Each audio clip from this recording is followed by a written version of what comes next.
Punch EV kakali elektrik kepada sepemida ke Tata Motors ke bapaka bhabannya akin nong ba kumjuru sya kin nong kendong na maru battery UI hadu saus pa ar 2 km. Tadapi kuat ban test drive ya ke kakali elektrik kila banuan ke showroom jong Frank Motors ke bahapo lat korbat hamau lain mau. Tata.tv Menteri Rangba Jylla Kuanrat ki sangmau loong mentah kesngi bakaram jong ke Sorkar Jylla hadu mentah kalong arpo Hajar Klur tingka batang mentau snem kat kum ka kendon ka balabu da Sorkar India ka Sorkar Jylla kala bakan chimram hadu la Hajar sanspa Klur aba Pynshai ha ka kentin ka bakham smutu bha ulok-ulak Kuanrat uloong bakaram ka baka Sorkar kalashim kadai kat kum ki kendon bat kat kum ke jingla bor jongka bat kamdon ai ban khuslai de kumboi pat kum makalong ye menta ka Sorkar Jylla kala bakan chimram lai 0.9% kum balabu da ka Sorkar India habakren chigila pathai Khubor menta kasngi Kuanrat uloong bakamang tengka menta usnem Hajar arplai arpusaw kalong arpunyo Hajar Klur bat nakani ka Sorkar Jylla ka yo pisa na ki khajna na ka Sorkar India kumba shipo Hajar Klur tingka kat ba ka khajna ka bapinmi na ka Jylla lajong kalong saw Hajar Klur tingka idonru ki scheme ki ba bei ka Sorkar India kum ka JJM ka bakot syaka Henry Hajar san khundai spa Klur tingka ka donru ka gran na ka Sorkar India ka bakot syaka lai Hajar Klur tingka pat nalor ka ram ka ba lashim kalong lai Hajar san spa Klur tingka lupa na kitanat beper jong ka RBI ulong ba ka Sorkar Jylla kala banshim kalong na ka Special Assistant of Capital Investment ka basan posnem ha ka ba ka Sorkar kam don kam AA bansi we ka sud handai kan chusi we ka tra hedin san posnem ka ba ai knang ka Sorkar India halor ka ram na ka World Bank Kuanrat ulong ba ha ka jingshisha kani kam dei satya ka ram ka bashim ka Sorkar Jylla handai ka dei ka bashim da ka Sorkar India Par ka Sorkar Jylla ka hab akan bay 40% naladi kat ba 40% la tip ka Sorkar India. Padu loong palada yo khambun lay ka Sorkar kan chim khambun. Kat kum ke jingong jong Menteri Rangba la shimram kat kum ki kendon bantay ye ki kam penroy ha ka Jylla bat ban kentiu ya ka roy ka par. Karam ka day ka ba Siew hendai ka shong ha ka jingla ban shim kat kum ka kendon ka basya ban shim.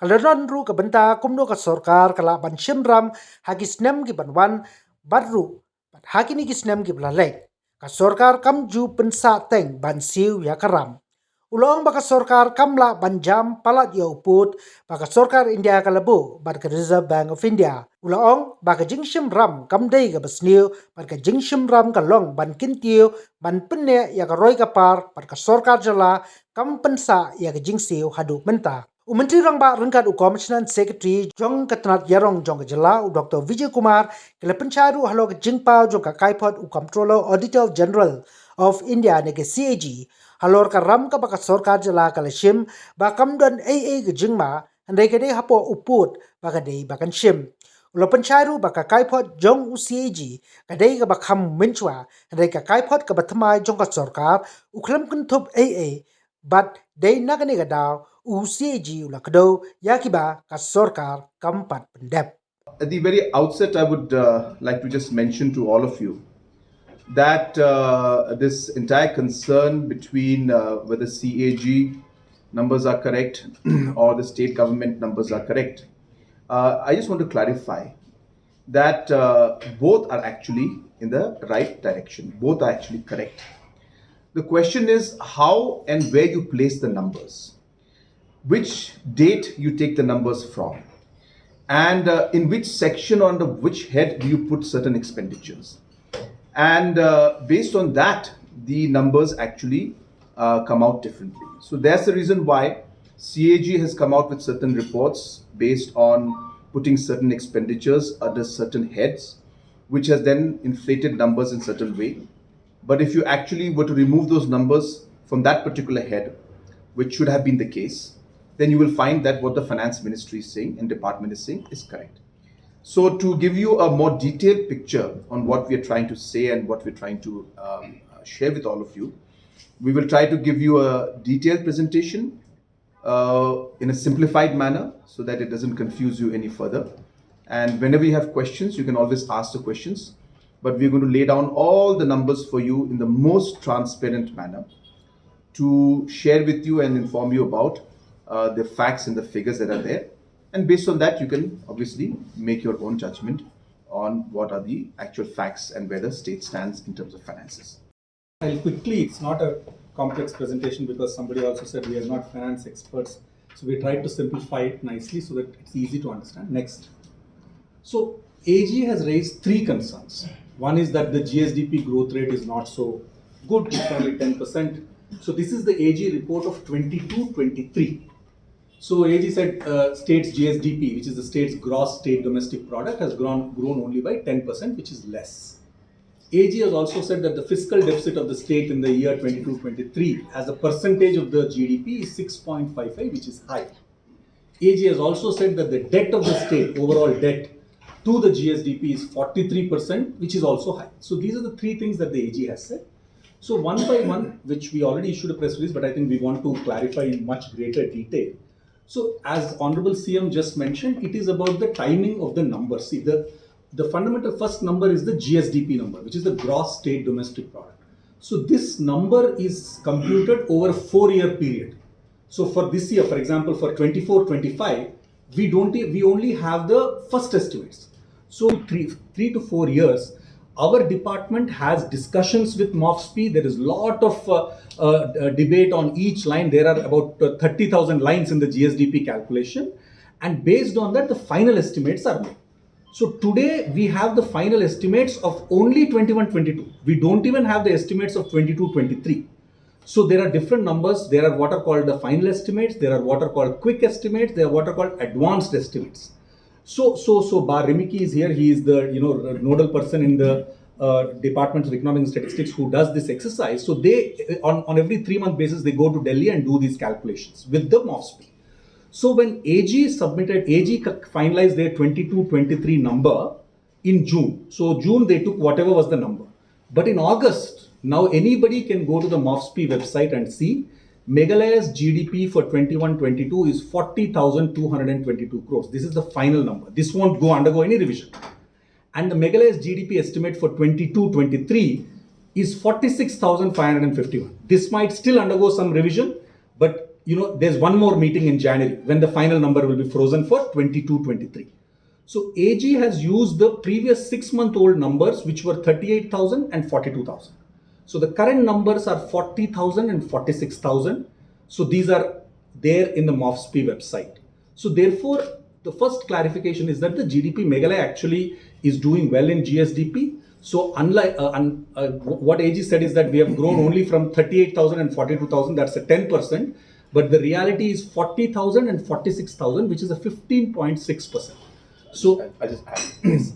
So just to give it in a very simple language, which Commissioner Secretary has mentioned, that when the AG did this calculation and came out with this report, which was in June, in the month of June, the numbers that they had at their disposal was the second column out there, which says 38,000 for 21-22 and 42,000 for 22-23, and hence the growth rate of 10.09%. During that period, the calculations for the GSDP, which is still going on and is a continuous process, is still happening. But why that is happening, if you go to the Ministry of Statistics and Program Implementation, the MOFSP, the GSDP as per MOFSP, you can see in the third column, this is the actual number which we should believe, I should say. AG did not have this number in the month of June. So this number has come out now only. And if you look at that number, the factual number is 2021-22, our GSDP was 40,000. And as of now, the quick estimates as per MOFSP is for 2022-23 is 46,000. Hence a growth rate of 15.6%. These are not our numbers. These are MOFSP numbers. And as mentioned by the Commissioner and Secretary for Finance, we expect this 46,000 also plus to be having some more improvement in that, but we won't go for that right now. We will stick with what MOFSP has in their official website. This is Government of India, Ministry of Statistics and Program Implementation. has shown in their website that Meghalaya's growth rate is 15.6%. AG, the reason why they put it in June, as I said, is because the numbers available to them that time in June was 38,000 and 42,000. And therefore, what I'm saying is they were right at that point in time because the numbers were only what was available to them. The question of timing. And if you look at the real numbers that have come out now with details, it shows that we're growing at 15.6%. Yeah, thank you. Here, so because this is the final number. So next slide, please. Now, if you look at time of COVID, all states, entire country went down. Our GDP was only 33,000.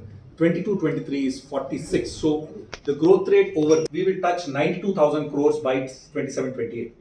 So that will make us $11.5 billion.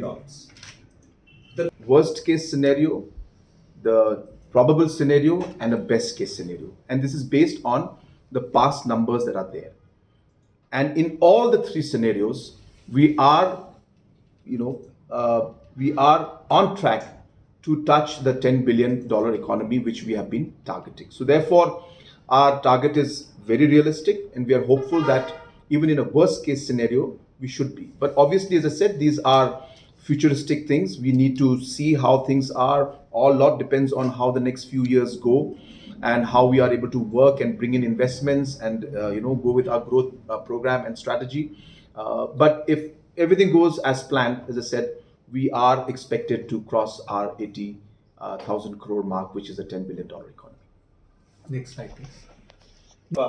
Conversation around borrowing, it happens in the assembly, it happens in newspaper publications. So we want to just clarify, fiscal deficit, every country, every state, every city, everybody who has finances is expected to spend a little bit more than what you have, especially because when you spend more, the growth happens. So, and that is how the whole world economy works. So, but there is a limit. If you go beyond limit, that's the problem. So, Government of India has for the long time through what is called the Fiscal Responsibility and Budget Management Act, all the states have said that there is a limit. 3% was the limit, but in the last 5 years, because of COVID, Government of India is saying, please borrow more and spend more and invest in capital. So, they have increased this limit to about 4%. So 4% is the limit of borrowing. That much we have to borrow. We cannot borrow more than that. I think the question of government borrowing more does not arise because this is controlled by Government of India. Every 3 months, Government of India gives us a letter saying that this quarter you can borrow X amount. That letter the Finance Department sends to RBI. Only then RBI borrows on our behalf. We are not even borrowing. We send the Government of India's permission to Reserve Bank of India, and Reserve Bank of India does the auction, and whatever is the rate at that time, based on that, we get the money. So that is how it works. So the question of estate borrowing, this was possible before 2020. Many states, not our state thankfully, but many southern states, Punjab, these states were borrowing what are called as off-budget borrowings. Means without showing in the budget through public sector corporations and all, borrowing was permitted. But in 2020 onwards, every year, the Finance Department, I sign a declaration and we give to Finance Department, so Ministry of Government of India, saying that we have not done any off-budget borrowings. We have followed all your regulations. We give a signed declaration. Only based on that declaration, they give the what is called the borrowing permission. And this permission goes to Reserve Bank of India, and Reserve Bank of India raises money for the states. This is common procedure for all states. So from 2020 onwards, the system is there. So every state, we get permission only for this 4%. So we cannot go beyond the 4%. Now the question is, if we cannot go beyond 4%, how is our fiscal deficit 6.5%? So this is what AG is also asking, and this is, I think, the main issue which we want to clarify. So what has happened, a very interesting thing that has happened after COVID is, again, Government of India came up with a scheme called SASCI. It's called the Special Capital Assistance to States for Capital Investment. So Government of India said, India has to grow. We have this Viksit Bharat dream. India has to become a developed country. So states have to invest more in capital projects. They have to take up new projects, new roads, new schools, new highways, new buildings, all kinds of new capital projects. So Government of India said, we will give you money to the states. The Government of India will borrow and give to the states as a 50-year interest-free loan. So it's a 50-year interest-free loan will be given to the states. So take this money, invest in capital projects. So, and the special capital assistance scheme comes as one is a normative allotment, which is we get a quota of that money.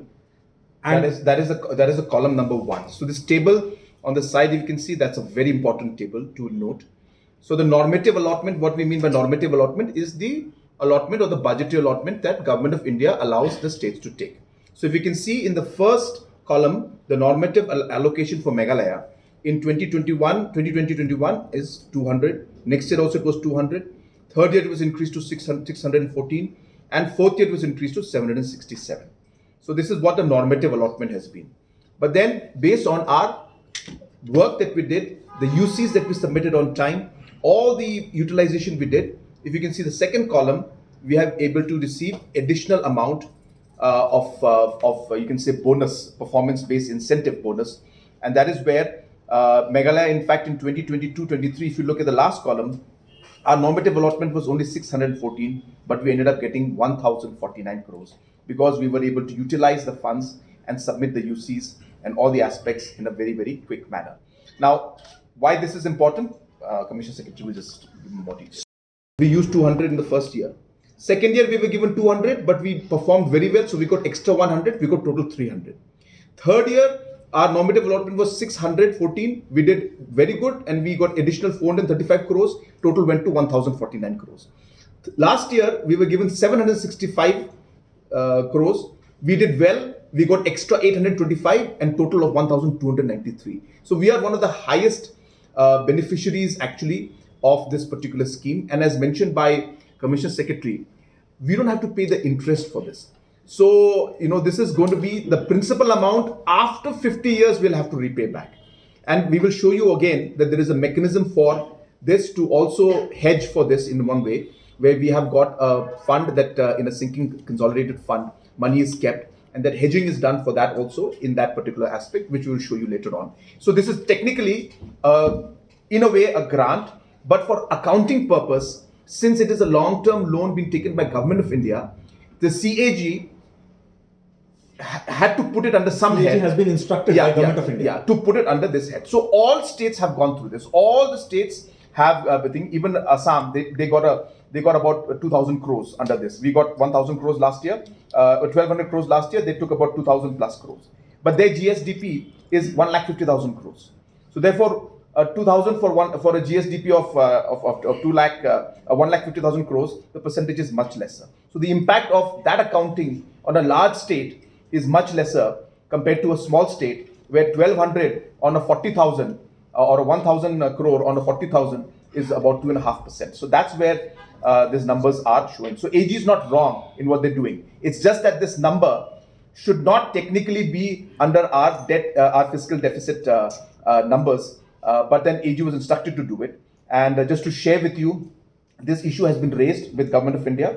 And Government of India, in fact, yesterday, Commissioner Secretary had a meeting at Finance Department, and this issue has been raised. Finance Ministry has taken cognizance of this, and they have asked us to write a letter, which they're then going to take up with the AG to ensure that in the future, this number should not come under our fiscal deficit or even the debt category. But we'll show you. Can you go to the next slide, please?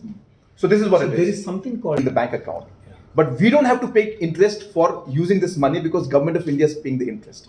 And the principal amount also of what we take, that means the 1,000 crores we take today, 50 years later, we have to pay 1,000 crores only. We don't have to pay, the multiplied number. So the 1,000 crores 50 years later is going to be valued much lesser.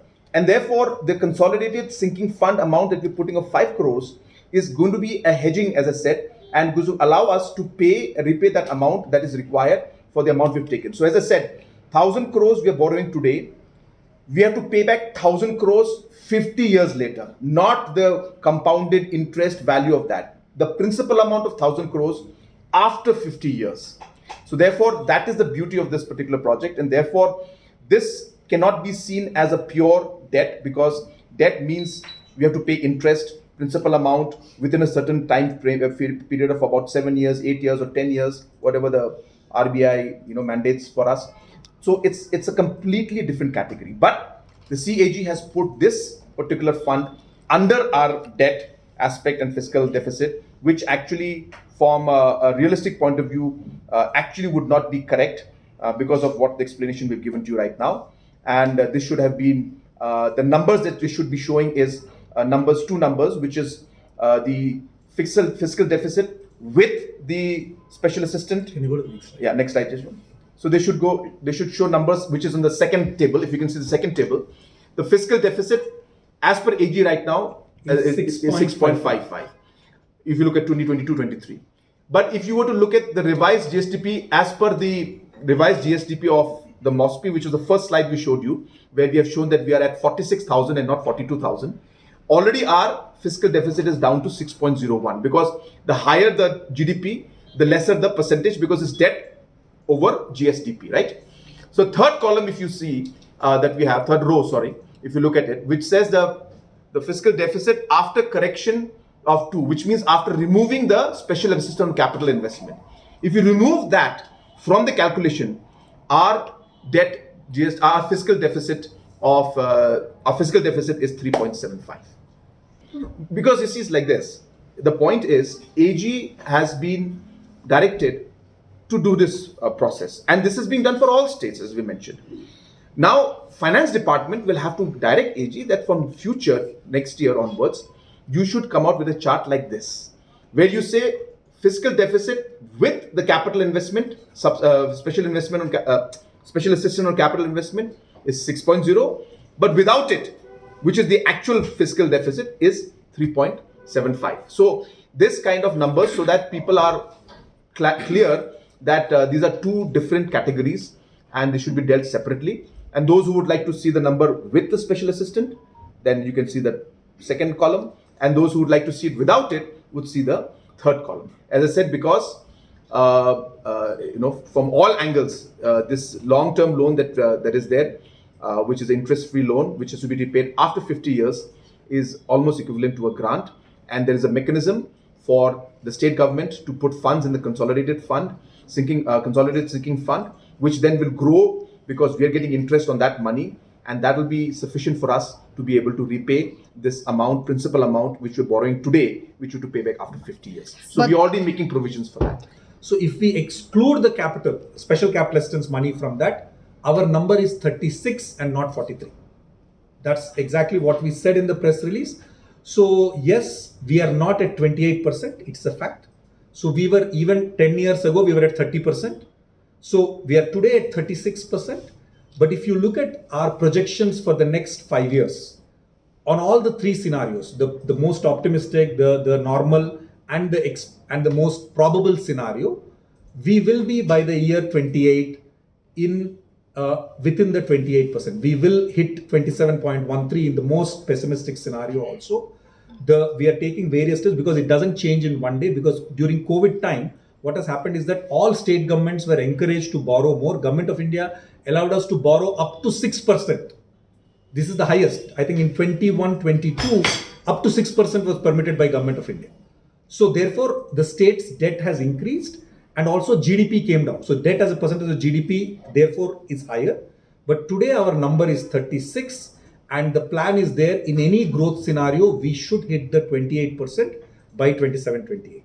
So just to sum up this aspect, this is what we call the debt to GSDP ratio. That means the debt amount divided by the GSDP. Why this went up to 36%, as mentioned by Dr. Vijay, that it's not 45%, because the 45% is including the special assistant on capital investment. If we were to minus that and not include it in the debt, then we are down to 36%, because as I said, that is not actually in debt. That's number one question. So 36% now. Now, why 36% and how it happened? Even before, 10 years back also, as mentioned, we were at 30%. So a number has been always above 28% at large. During the COVID time, the debt ceiling was allowed to be increased by the central government. And obviously we took that because we needed the money, and that increased our debt. But at the same time, our expenditure, our GSDP went down. So when the denominator is going down and the numerator is going up, so obviously the percentage obviously goes up. So we saw the entire process of this debt to GSDP ratio hit very badly during the COVID time. But having said that, as we expect our GSDP to go up, and we have shown the scenarios to you that even at a 10% growth, which is a very, very pessimistic number and very conservative number, we are still looking at an 80,000 crore economy that we are moving towards. So our GSDP is poised to go up in the next 4 years, 3 to 4 years time. As GSDP goes up and as we control our debt, which is obviously, as I said, Government of India is very, very particular It is Government of India that gives us the permission to borrow. It is the Reserve Bank that ultimately borrows and gives us the money. So there is no way, even if we want to take, we can't take unless RBI and thing. So all these caps are put in, and we expect that the trend, as you said in this, as you can see in this chart, the three scenarios, that numbers out there are actually percent. So that's 27.13%, 25.94%. And in a best case scenario, where we expect to touch almost about 96,000 crores in terms of our economy, we are looking at a 24.41% in terms of our debt to GSDP ratio. So this is the scenario for and the explanation for what the AG has said. No, you see, the CAG is giving its opinion. They have their right to give their opinion. But yes, to answer your question, as absolutely no issue with that, and absolutely we are in no question of getting into a debt trap. As I said, the way Finance Ministry, Government of India works today, they are monitoring every single rupee that the government borrows, and they only permit up to the level which is permissible as per the rules and norms laid down by Finance Ministry. So even if we want to borrow, we can't borrow.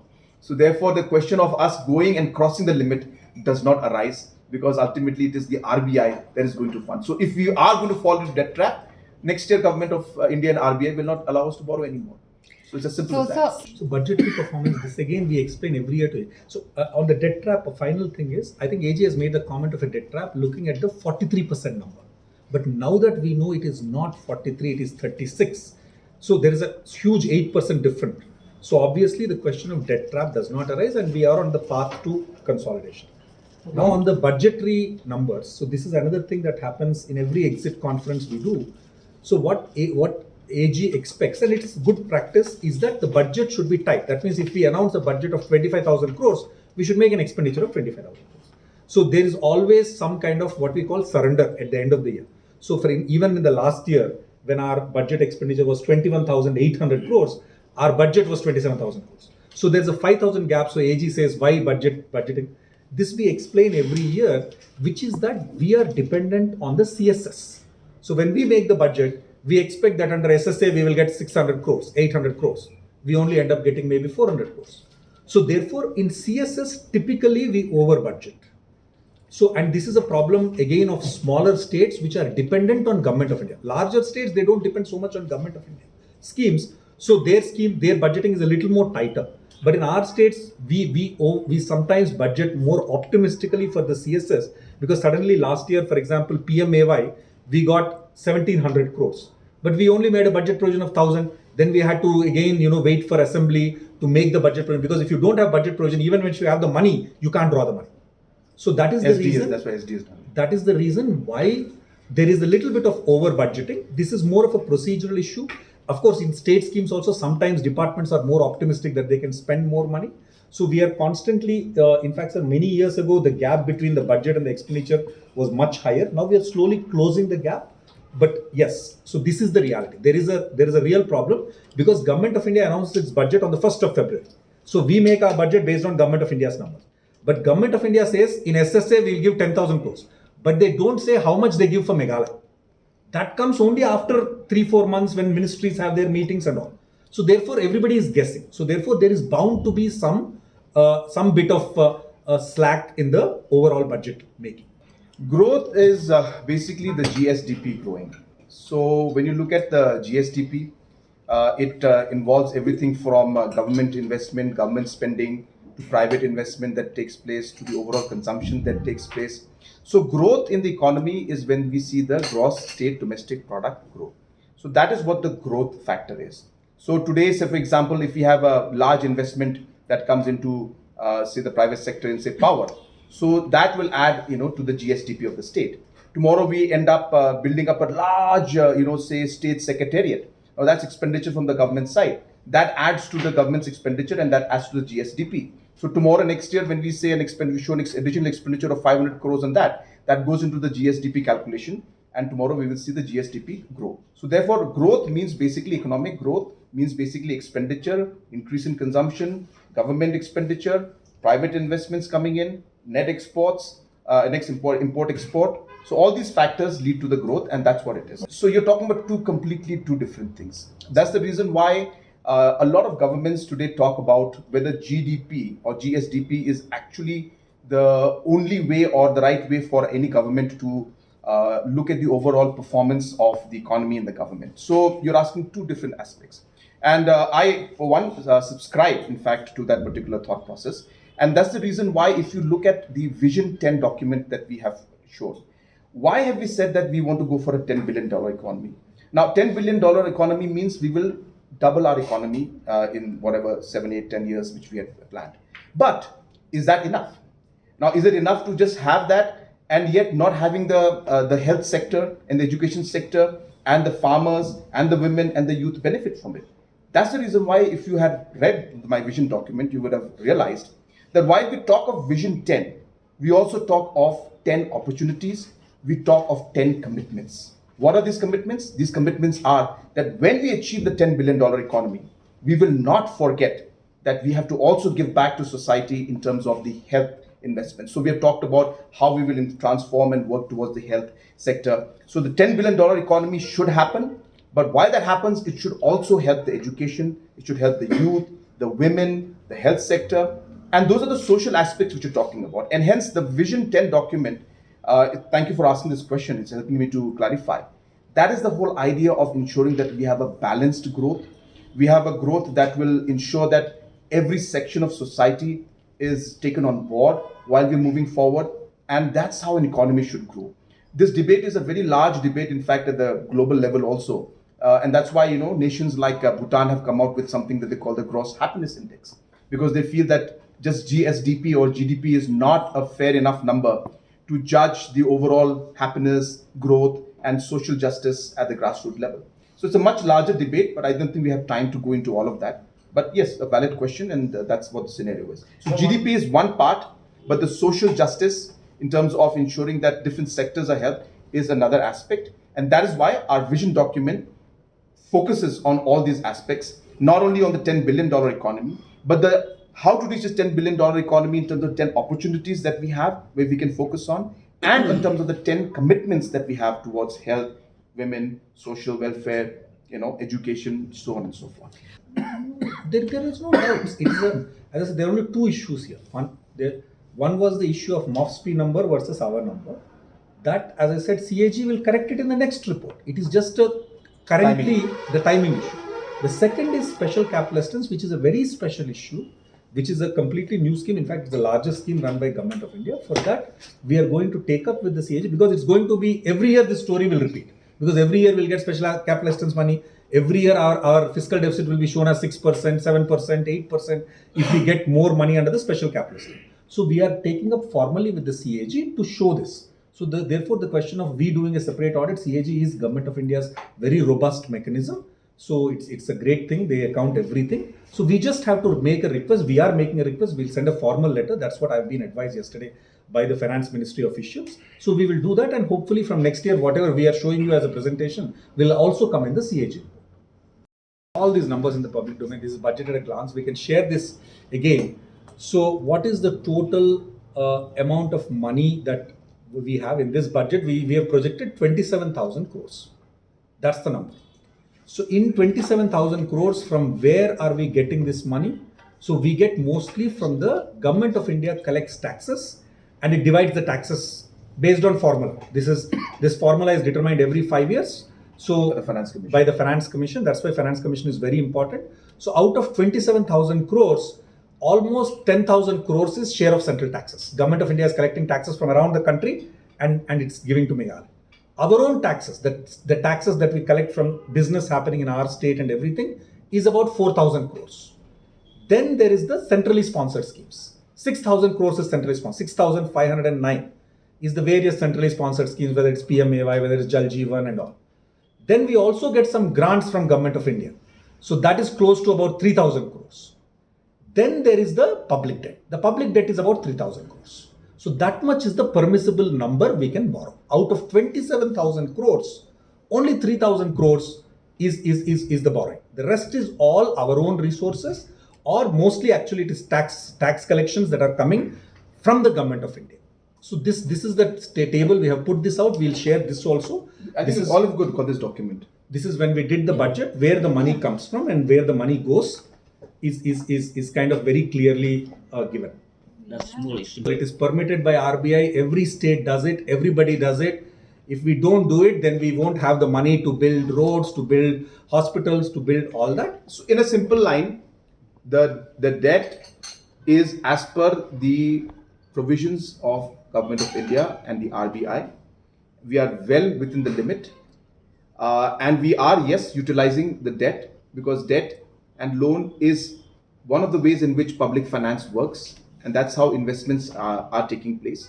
But as explained by Commissioner Secretary, a large amount out of the 27,000 crores, 24,000 crores are coming from purely the taxes, our own central taxes and grants and central schemes from Government of India.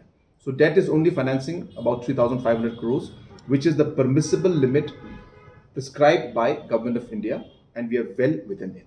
So that's what the simple explanation is. That Government of India has set for us to borrow this particular year.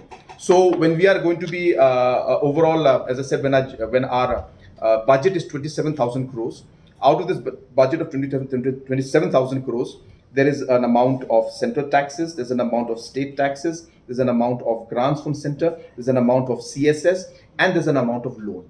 So the amount of loan, which will then allow us to fund our development projects, is at 3,500 crores for this financial year. Is the limit which you can borrow. The point I'm asking is about the accumulated 20,000. Yes. 20,000, and there's as I said, a clear path to repaying this consistently, and as we explained, there is a fund which is created to ensure that the state has money to repay in case of any problem and all that stuff.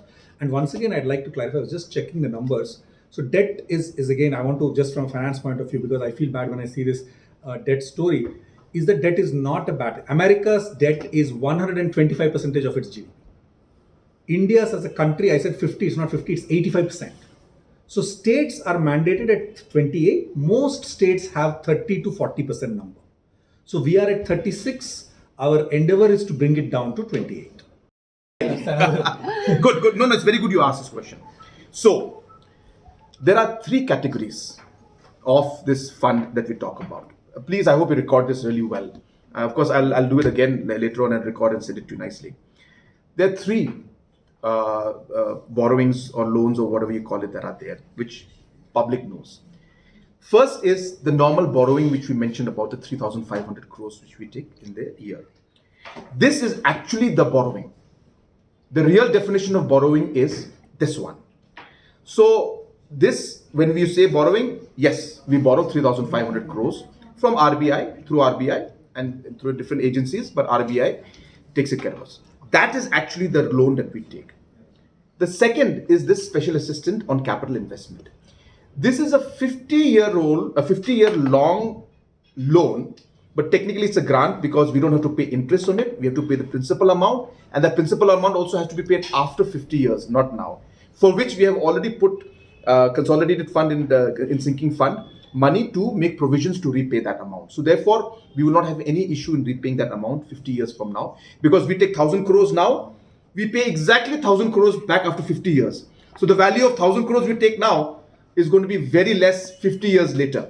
And that money, whatever we can save in the bank, we'll get interest on that, and that will equivalent and help us to pay the 1,000 crores. So you cannot use that as or identify that as loan. That's number two. So that's the reason why we said that it should not be part of the calculations here, and that's the mistake we're making. World Bank. World Bank is again what we call an externally aided project. This is a loan taken by Government of India, not by Government of Meghalaya. Government of India takes the loan, and out of this loan amount, 80% is given as a grant to Meghalaya. 80%. That means if I take the project from World Bank of 100 crores, 80 crores comes as a grant to me. Government of India is going to pay back the rest of the 80 crores for us, not to us. So it's not a loan, it's a grant to us. The 20 crores, which 20% that we have to, 20%, which we have to spend, that also we have to spend our own. So that means from our own taxes. So now suppose we have got 100 crore project, 20 crores we have to spend from our side. Only then will government of or World Bank then release the 80%. So this 20% also is not loan. This is money from our own taxes, which we then pay. Why do we do this? Because by giving 20 crores from our taxes, we are getting 80 crores more from World Bank, which is an amount taken by government of India as a loan, but given to us as a grant. Now, isn't that great? Shouldn't we take more of externally aided projects? Because by just paying, say, 20 rupees, we are getting an additional 80 rupees taken by government of India, given to us as a grant, but a loan to government of India. So that's what it is. So that's why you cannot mention it as a loan.